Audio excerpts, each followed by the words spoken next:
to me and his channel.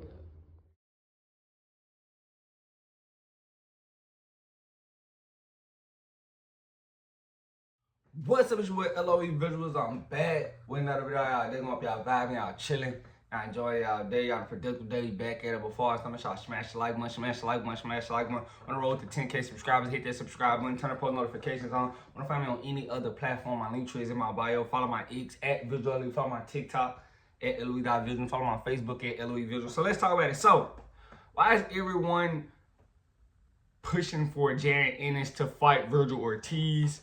If you guys don't know, Jaron Ennis unified champion 147, and Vergil Ortiz, 154 pounder, and you know everybody's clamoring that this is the money fight for Boost, and Shakur is the latest person to say this. But in my opinion, I'm just, you know, I just don't think that's the money fight for him. Especially, I already kind of think Vergil Ortiz is a scary guy, like, you know, because you got a title shot right there, and you calling out Earl Spence, you know, kind of already puts me, you know, right where I need to be as far as understanding what type of guy you are. I mean, because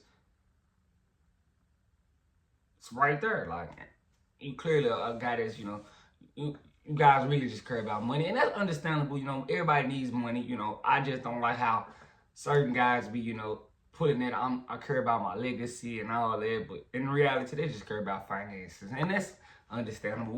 They box to, you know, feed their families, prize fighters, you know. So I'm not shocked with, you know, I don't think Vergil Ortiz is interested in Jaron Ennis. You know, he made it vastly clear when he said, "Oh, Jaron Ennis missed the boat on fighting him." Who is Vergil Ortiz? Like, what does Vergil Ortiz think he is? Like, who do you think he is? Like, he missed the boat on fighting me. I didn't understand that for me personally, like, bro. And then it was a misunderstanding from his promoter. It wasn't even Boost. You didn't want to fight the man so bad. You just came out, oh yeah, I'm not fighting him. Won negotiations, and it fell through. Oh no, I'm not fighting Boost no more. Really just gave you the excuse to avoid Boost like you really wanted to do. You know, Vergil Ortiz is avoiding a title shot at 54. You know, he's coming off win against Madrimov. Good win. That's a good win. I'll give him that. That's a good win. You know, but you know, his promoter Oscar ain't really trying to push Vergil Ortiz into greatness. You know, he's trying to navigate, you know, around 154, which he can't because it's deep. You can't really just navigate around 54. But you got champions calling out challengers. I'm not for that. I don't want to see that. You know, Bakr Murtazel, you know, said he's willing to fight Vergil Ortiz. Vergil Ortiz never responds. But, you know, you got Oscar saying, oh, we need to see this Errol Spence versus Vergil Ortiz and AT&T. No, we don't. Respectfully, no, we don't. How long is the guy going to pretend to be a contender like?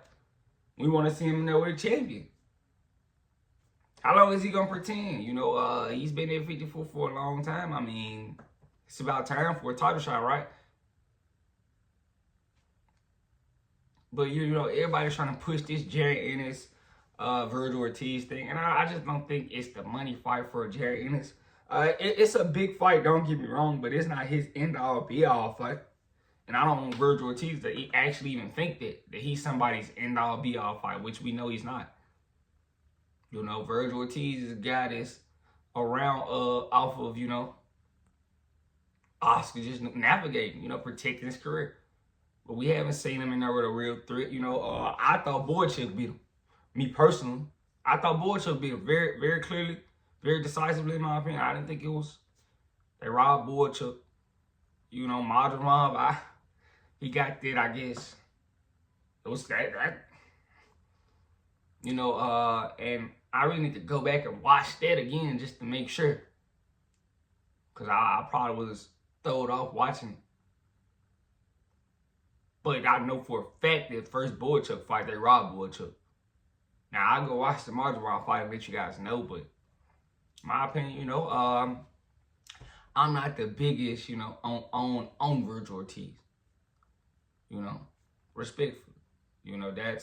That's no knock to him, but when we got guys calling him out and he won't, even acknowledge the call out, and it's a champion that's calling him out. Bachman said, "I'll be happy to fight Vergil Ortiz." We haven't seen Vergil Ortiz respond, return anything, because Terrence Crawford, I think he's vacating the title. He's vacating his title. Sebastian Fundora still has his title. Bachman has the title. What's up? It shouldn't be hard to get you with a champion. So we gotta hold a gun to Vergil Ortiz's head. But so why would I feel like this is Jaron Ennis' biggest fight when it's not? I think if Jaron Ennis could wait, possibly one of those guys could come up. I think Teofimo Lopez is a bigger fight than Vergil Ortiz, respectfully. I do. If all honesty, he could wait till, Teofimo is free and fight Teo. But I wouldn't say, Vergil Ortiz is Jaron's money fight, his biggest thing. No, I wouldn't say that because I disagree. I think, it's a big fight, don't get me wrong. And I really don't think Vergil Ortiz wants to fight Jaron Ennis. So, we can say, oh, it's the big fight for Jaron Ennis, but, Vergil Ortiz could feel a completely different way. He could feel a totally different way. And he's already said, you've missed the boat on fighting me. I think he really meant that. He was already scared to fight him. So when Eddie messed those negotiations up that first time, that gave Vergil an excuse to never say Jaron's name again. Fans not going to say anything about it. They're going to just say, oh, that first negotiation fell through, so that's Jaron's fault. Which is cowardly, but, what can I say?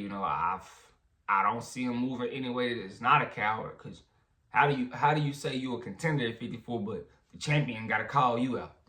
I thought it was when a lot of champions got to call these contenders out, and I'm starting to be weirded out by it. Like, why is Shakur chasing guys? Why is Vergil chasing guys?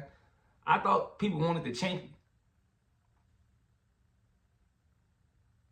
People got to chase these guys around, but boxing has changed, it's not the same as what we're used to, so why be shocked? But, I just don't agree with it. I would rather see, Brian Norman versus Boots. I would rather see, just me personally, that's what I would rather see. Teo versus Boots. So I'm not going to just sit here and say Vergil Ortiz is the end-all, be-all for Jaron Ennis. I don't think so. But, let me know what you guys think. Make sure y'all smash the like button. Smash the like button. Smash the like button. On the road to 10K subscribers. Hit that subscribe button. Turn on post notifications. Don't find me on any other platform. My link tree is in my bio. Follow my X at Vergil. Follow my TikTok at LOE.Visuals. And follow my Facebook at LOE Visuals. I love you guys so much, so much, so much, so much, so much. I'm out.